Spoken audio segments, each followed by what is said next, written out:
In light of the horrific Charlie Kirk assassination and the numerous misquotes by people who openly support violently suppressing a voice of anyone who may disagree with them, I think it is essential that his full quote is shared far and wide.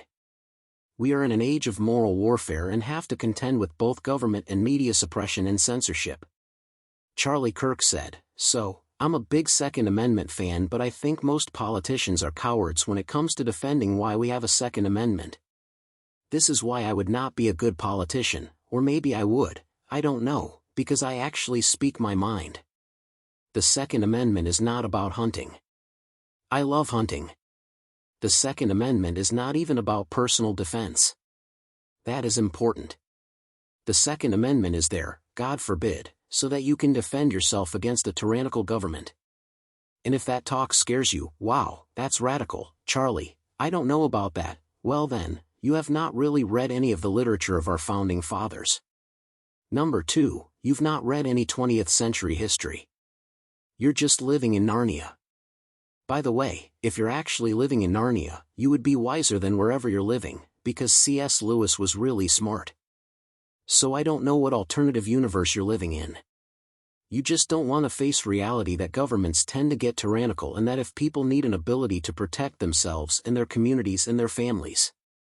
Now, we must also be real. We must be honest with the population. Having an armed citizenry comes with a price, and that is part of liberty. Driving comes with a price. 50,000 people die on the road every year. That's a price. You get rid of driving, you'd have 50,000 less auto fatalities. But we have decided that the benefit of driving, speed, accessibility, mobility, having products, services, is worth the cost of 50,000 people dying on the road. So we need to be very clear that you're not going to get gun deaths to zero. It will not happen. You could significantly reduce them through having more fathers in the home, by having more armed guards in front of schools. We should have an honest and clear reductionist view of gun violence, but we should not have a utopian one.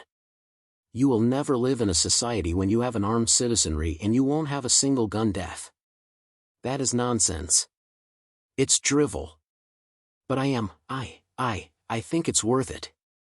I think it's worth to have a cost of, unfortunately, some gun deaths every single year so that we can have the Second Amendment to protect our other God-given rights. That is a prudent deal. It is rational. Nobody talks like this. They live in a complete alternate universe. So then, how do you reduce? Very simple. People say, "Oh, Charlie, how do you stop school shootings?" I don't know. How do we stop shootings at baseball games? Because we have armed guards outside of baseball games. That's why. How did we stop all the shootings at airports? We have armed guards outside of airports. How do we stop all the shootings at banks? We have armed guards outside of banks. How did we stop all the shootings at gun shows? Notice there's not a lot of mass shootings at gun shows, there's all these guns. Because everyone's armed. If our money and our sporting events and our airplanes have armed guards, why don't our children?